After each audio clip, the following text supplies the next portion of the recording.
Hello，各位好，我是 Revision Lab 修诊所的阿修。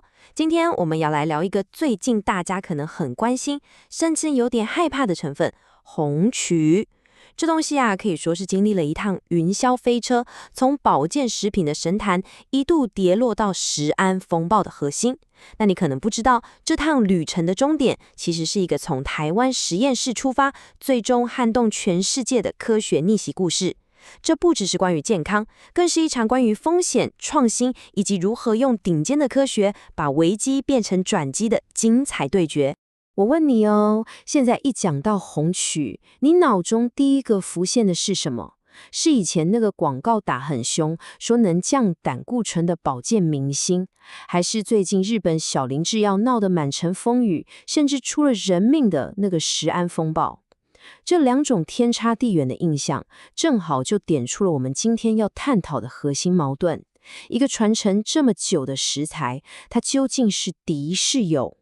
接下来我们就进入第一个关键点：红曲，它到底是朋友还是敌人？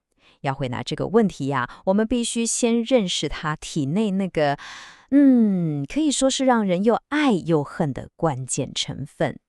这个关键成分就叫做 Monocolin K。其实早在1976年，日本的远东章教授就发现，这个东西的化学结构跟一种医生会开的降胆固醇处方药 Lovastatin 长得几乎一模一样。它的作用方式非常直接，非常粗暴，就是直接冲进我们肝脏这个胆固醇生产工厂，把其中一条关键的生产线给强行关掉。效果当然很显著，但也正因为它跟药物的作用方式完全一样，美国的 FDA 才会认定，这根本就是药嘛，不应该出现在食品里面。不过，这种强行关闭生产线的做法，也带来了它的黑暗面。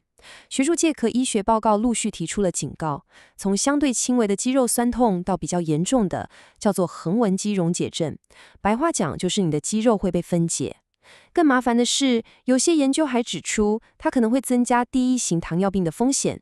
甚至有一份针对超过5000人的大型调查发现，长期服用的人罹患白内障的几率从38.5%显著提高到了49.7%。这已经不是小问题了，也让各国的监管机构不得不开始正视它。于是，全世界的法规开始越收越紧。美国最干脆，直接规定保健食品里不准有 Monocolin K， 因为它就是药。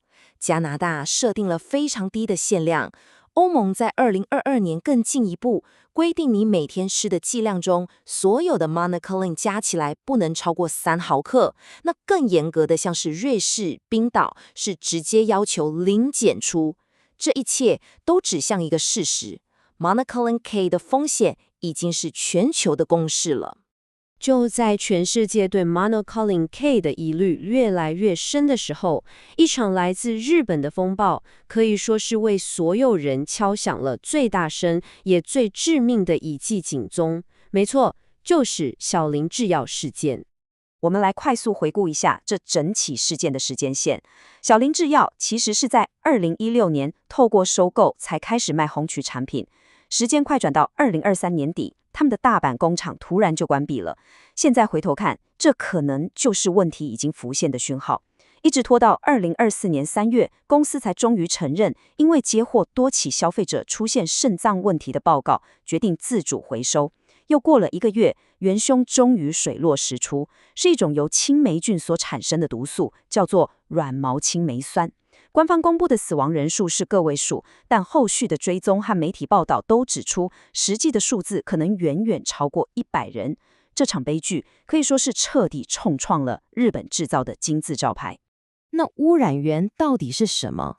这可能是整起事件中最让人震惊也最让人愤怒的地方。根据后来的调查，原因竟然是掉到地板上的原料被工作人员捡起来，又放回了生产线。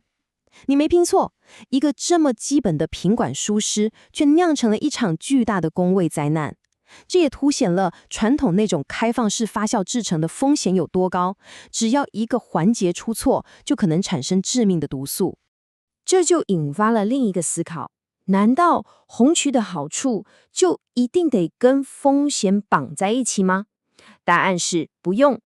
而且早在小林事件爆发的很多年前，台湾的科学家就已经在思考这个问题，并且他们找出了一条全新的路。他们的核心任务从一开始就非常明确，我们要找到一种新形态的红曲，它必须完完全全不含那个有风险的 monocolin K， 但是它又必须达到甚至是超越传统红曲的保健效果。这不是改良哦，这是一场从根本上进行的科学革命。如果你正在听，这部分非常值得你笔记。传统跟新一代红曲的作用机制有着根本上的不同。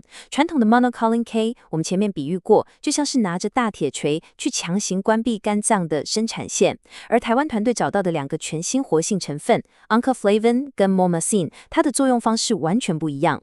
它比较像是在我们消化道这个工厂大门口装上了一套智慧安检系统。一方面，它会挡下过多的胆固醇，不让它们被吸收进来；另一方面，它还能促进体内胆固醇的分解。一个是粗暴的停工，另一个是聪明的源头管理，两者的安全性跟智慧程度高下立判。所以，当小林事件爆发，市场上一片恐慌的时候，这家台湾公司立刻启动了堪称是教科书等级的自清流程。第一步，他们委托大学进行基因体分析，从 DNA 层面就证明他们使用的菌株根本没有能力产生包含软毛青霉酸在内的13种已知毒素。第二步，在当时还没有标准品可以比对的情况下，他们马上请国家级的研究单位用最高阶的质谱仪进行间接检验，再次确认没有任何污染。第三步，他们在香港找到了当时唯一能做直接检测的实验室，立刻把样品送过去，最终拿到了未检出的正式报告。这3步棋走下来，展现的是顶尖团队才有的科学自信。而这份自信，最终也获得了全世界最严格的监管机构的背书。美国 FDA 在审核完所有的安全性资料之后，在官方的回函中给出了一句关键的结论 ：Anciclovir 568R is safe for long-term consumption。翻译过来就是可供长期安全食用。这句话等于是为台湾的这项创新盖上了世界级的安全认证。接下来，我们进入下一个关键点。这个新世代的红曲，它的价值其实远远不只是作为一个更安全的替代品。科学家们发现，当你拿掉了 monocolin K 之后，它反而像是被解开了封印，展现出更多元、更惊人的潜力。经过严谨的人体还有动物临床试验，它的功效版图不断扩大。在代谢症候群方面，它对血糖、血脂、血压这3高都有正面的调节效果。在认知健康上，动物实验显示，它能显著减少脑中跟阿兹海默症相关的 AB40 斑块，甚至在体重管理、肠道菌相健康以及改善现代人很常见的非酒精性脂肪肝这些方面，都看到了非常明确的数据支持。我们来看一个很具体的数字，在第2代产品的临床研究中，观察到受试者的体重平均下降了 6.8%， 这不是那种不健康的脱水哦，而是伴随着体脂肪的显著减少。它的作用机制之一是缩小了脂肪细胞的体积，同时还能促进身体的产热作用，这代表它是在从根本上改善你的体质。这其中还有一个非常有趣的发现，跟肠道健康有关。有一种被称为次世代益生菌的菌种，叫做 AKK 菌，它对体重管理和新陈代谢非常有帮助。研究人员做了一个实验，你可以想象有3根长条图。第一根在正常饮食下，体内的 AKK 菌维持在一个水平。第2根一旦开始给高油脂饮食，这根长条图就瞬间崩跌，体内的好菌几乎不见了。但神奇的是，第3根同样是高油脂饮食，但如果同时补充新一代的红曲，那根代表 AKK 菌的长条图竟然能够逆势大幅提升。这意味着你根本不用额外去吃益生菌，光是补充这个红曲就能养出自己体内的好菌。故事讲到这里，我们即将看到这堂科学之旅的最高峰，一个从台湾大学实验室出发的研发，最终是如何爬上金字塔的顶端，成为定义全球产业的那个标准。这可以说是整个故事的麦克风掉落时刻了。美国药典，也就是 United States Pharmacopoeia， 简称 USP， 这可以说是全球药品和保健食品的品质圣经。而现在，美国药典里面关于红曲功效成分的官方检验方法，就是由这个台湾的研究团队协助建立的。你懂那个意思吗？他们不只是做出了产品，他们还定义了全世界该如何检验这类产品。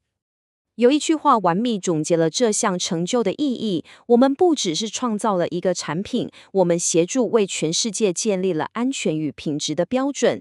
从一个实验室里的菌株到影响全球法规的检验方法，这代表了台湾的生技研发实力已经真正的达到了世界顶尖的水平。好，我们总结一下今天的重点。我们看到一个传统食材红曲如何因为 Monoclin K 的潜在副作用以及小林制药灾难性的生产疏失，一度成为食安风暴的核心。但同时，我们也见证了台湾的科学家如何用顶尖的研发开发出不含风险成分、作用机制更聪明、功效更多元的新世代红曲。这套逆袭之旅的终点，不只是拿到 FDA 的安全认证，更是反过来为全世界建立了检验的黄金标准。这个故事也给我们留下一个值得深思的问题：这趟从传统食品到高科技解放的旅程，对于天然保健品的未来，到底揭示了什么样的趋势与挑战？今天的内容就到这边。如果你觉得这集有帮助，记得马上点赞、加订阅、加开启小铃铛。我们正在冲订阅，需要你的支持。我是阿修，我们下次见，拜拜。